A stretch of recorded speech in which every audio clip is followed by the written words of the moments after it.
Hello everyone, welcome back to the channel. So friends, आज आप सभी के मैथ्स के एग्जामिनेशन थे, जिनके भी मैथ्स में कंपार्टमेंट आए थे, जो बच्चे फेल हो चुके थे, जिनको इंप्रूवमेंट के एग्जामिनेशन देने थे, वो सारे बच्चों ने आज कंपार्टमेंट का एग्जामिनेशन दिया है। एंड पेपर का लेवल जान के आप शौक हो जाओगे दोस्तों कि कुछ ही बच्चे हैं जिनका सेट ईजी रहा तो उनका अच्छा गया। मैक्सिमम बच्चों का वहाँ पे पेपर डिफिकल्ट आया है, और ये मैं नहीं कर रही हूँ। यहाँ पे आप देख सकते हो जागरण जोश में ये न्यूज़ आ चुका है, और ये न्यूज़ चैनल है, ठीक है। तो यहाँ पे कुछ भी इन्फॉर्मेशन आपको गलत नहीं मिलेगा। यहाँ पे उन्होंने क्या बताया है, आपके आंसर की भी यहीं पे आपको मिल जाएगा, जो कि अभी तक इन्होंने लिंक एक्टिव नहीं किया है, शायद वो अभी बना रहे होंगे। मेरे पास क्वेश्चन पेपर अवेलेबल नहीं है, वरना मैं आपको आंसर की बता देती कि किसका आंसर क्या होगा। उसके बाद इनके आगे क्या रिपोर्ट लिखे हुए वो देखते हैं दोस्तों। और यहाँ पे आप आगे स्क्रॉल करते हो तो यहाँ पे आप देख सकते हो कि आज का ही डेट है, यहाँ पे 16 जुलाई कितना बजे आपका ये न्यूज़ आर्टिकल छपा है, किनके द्वारा छपा है। तो मतलब समझ सकते हो कि ये आपका एक ऑफिशियल न्यूज़ है जागरण जोश की तरफ से। उन्होंने स्टूडेंट का रिएक्शन लिया है, और उसमें क्या आया है यहाँ पे लिखा हुआ है, according to initial students reaction paper was moderately difficult. मतलब पेपर आपका डिफिकल्ट आया था। और मुझे इसमें कुछ हैरानी इसलिए नहीं हो रही है क्योंकि ये सीबीएसई का हर बार का है।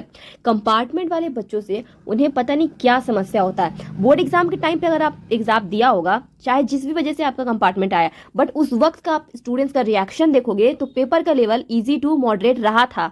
मैंने भी उस समय वीडियो बनाया था और ये बताया था कि जब मैथ्स के एग्जामिनेशन हुए बोर्ड एग्जाम के दौरान तो पेपर का लेवल इजी टू मॉडरेट रहा था। सीबीएसई ने इजी टू मॉडरेट बनाया था, बट कंपार्टमेंट की बारी जैसे ही आती है, सीबीएसई ने यहाँ पे देख लो, न्यूज़ वाले ने बताया है, और न्यूज़ वालों ने कहाँ से रिएक्शन लिया है, तो स्टूडेंट्स के पास जाके वो इंटरव्यू लिए हैं, उनसे उनको रिएक्शन मिला है, एंड वो फिर यहाँ पे ये आर्टिकल बना है।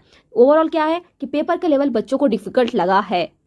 अब सीबीएसई डिफिकल्ट पेपर बनाती है, और मैं नहीं चाहती हूँ कोई बच्चे ऐसे हो जो पास ना हो। सारे बच्चे पास हो जाए, क्योंकि सारे बच्चे इसी उम्मीद से एग्जामिनेशन दे के आए कि वो सभी बच्चे पास हो जाएंगे।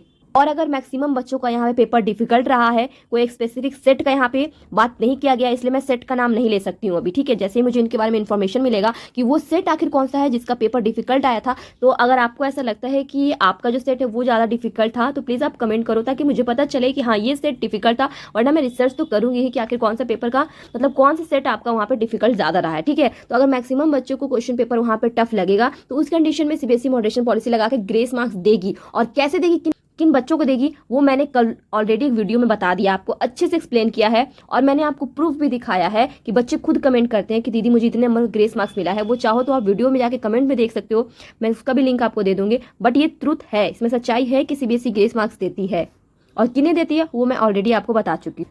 देखो फ्रेंड्स, यहाँ पे आगे क्या इन्फॉर्मेशन उन्होंने दिया है, तो यहाँ पे देखो, सबसे पहले तो ये उनका रिएक्शन रहा है स्टूडेंट्स का, जो कि मैंने आपको ऑलरेडी बता दिया कि पेपर उनको डिफिकल्ट लगा। तो इसी के बारे में और आगे डिटेल में बताया गया है कि आखिर कौन सा सेक्शन बच्चों को डिफिकल्ट लगा है। सेट अभी तक मुझे पता नहीं चला है। सेक्शन की हम बात करें तो देखो यहाँ पे क्या लिखा हुआ है, सम फाउंड इट मैनेजेबल। जैसा कि मैंने आपको ऑलरेडी बताया, कुछ बच्चों का पेपर वहाँ पे इजी आया होगा, कोई ऐसा सेट होगा जो इजी होगा, और कुछ ऐसे सेट होंगे जो डिफिकल्ट होंगे। Other found certain section, particularly the case study question in section E, to be challenging and requiring strong application according to Jagran Josh. Jagran जोश में ये डिटेल में लिखा हुआ है, ठीक है। तो यहाँ पे आप देख सकते हो कि जो सेक्शन ई के केस बेस वाले क्वेश्चन थे वो काफी डिफिकल्ट लगे इसके। और यहाँ पे आप देखो फ्रेंड्स, आप ही के द्वारा किए गए वोट से, मतलब 3 घंटे पहले मैंने यहाँ पे पोल डाला था कि आपका पेपर एग्जाम कैसा गया है, तो पेपर का लेवल हार्ड था। यहाँ पे मैक्सिमम वोट आए हैं, एंड वोट ज़्यादा नहीं है, 3 घंटे में सिर्फ 13 वोट्स ही आए हैं। जो भी चैनल को जानते होंगे उन्होंने इसे वोट किया होगा।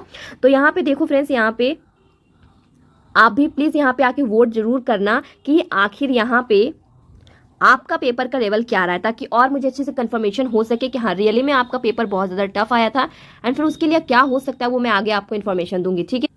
देखो फ्रेंड्स, आप मुझे जिस बात की टेंशन हो रही है वो इस बात की, क्योंकि लास्ट ईयर 2 अगस्त को यहाँ पे क्लास 12 का रिजल्ट आया था, और वहाँ पे पासिंग परसेंटेज बहुत कम था। मैक्सिमम बच्चे वहाँ पे फेल हो गए थे, जिससे बहुत ज़्यादा, मतलब बच्चों को आप समझ सकते हो मेंटली बहुत ज़्यादा इफेक्ट पड़ता है। और इस बार भी आपको पता होगा कि सीबीएसई ने थर्ड पार्टी जब कॉपी चेकिंग करवाया था, और जब बच्चों ने रीवैल्यूएशन के लिए अप्लाई किया, तो वहाँ पर रियली में बच्चों के मार्क्स इंक्रीज हो रहे थे। मतलब कि इसका कहने का मतलब है कि सीबीएसई ने वहाँ पर गलती किया है, दैट्स वाई बच्चों के मार्क्स इंक्रीज हो रहे हैं जिन्होंने अप्लाई कर दिया। अब जिन्होंने अप्लाई नहीं किया होगा, जिनके पास पैसे नहीं होंगे, उन बच्चों का क्या।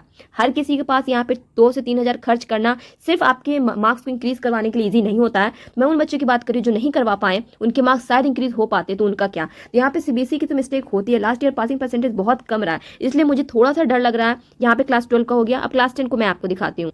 देखो यहाँ पे आपको नोटिस दिख रहा होगा, ठीक है। तो जो भी मैं आपको इन्फॉर्मेशन दूंगी दोस्तों, मैं आपको हमेशा ऑफिशियल और एक सही इन्फॉर्मेशन दूंगी। तो सही इन्फॉर्मेशन के लिए प्लीज चैनल को सब्सक्राइब जरूर कर देना, क्योंकि मैं इधर उधर से उठा के कुछ भी नहीं बताती हूँ, प्रूफ के साथ बताती हूँ, ठीक है। चैनल पर अगर आप सभी नए हो तो जब तक रिजल्ट ना आ जाए चैनल को सब्सक्राइब फटाफट से कर लो। यहाँ पे देखो फ्रेंड्स, क्लास 10 का जो रिजल्ट आया था सप्लीमेंट्री का 5 अगस्त को, उसी पे यहाँ पे एक नोटिस आया था। एंड यहाँ पे क्या पासिंग परसेंटेज रहा है, ओवरऑल पास परसेंटेज सप्लीमेंट्री का, तो यहाँ पे देख सकते हो 2024 में इतने बच्चों ने रजिस्टर किया, इतने अप्रूव किया, एंड वहाँ पे 63,878 बच्चे पास हुए, ठीक है। 1,35,107 बच्चे ने रजिस्टर किया था, इतने अपीयर हुए थे, एंड इसमें से इतने पास हुए थे। ओवरऑल पासिंग परसेंटेज की हम बात करें तो 48.83 बच्चे ही पास हो पाए थे, मतलब कि सारे बच्चे भी पास नहीं हो पाए थे अपनी सप्लीमेंट्री में। तो मुझे यही डर है, क्योंकि सप्लीमेंट्री का ऐसा होता है कि सीबीएसई कॉपी चेकिंग पता नहीं कैसे करती है, पासिंग परसेंटेज बहुत लो होता है। तो बस सीबीएसई से यही डिमांड रहेगा हमारा, और ये हमारा हक भी है कि कंपार्टमेंट वाले बच्चों के साथ कोई भेदभाव ना किया जाए और उनकी कॉपी चेकिंग उतनी स्ट्रिक्टली ना की जाए, बहुत ही अच्छी की जाए।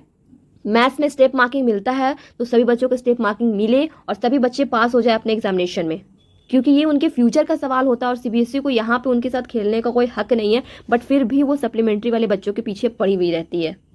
तो फ्रेंड्स, अगर आपका ओवरऑल एग्जाम ठीक ठाक गया है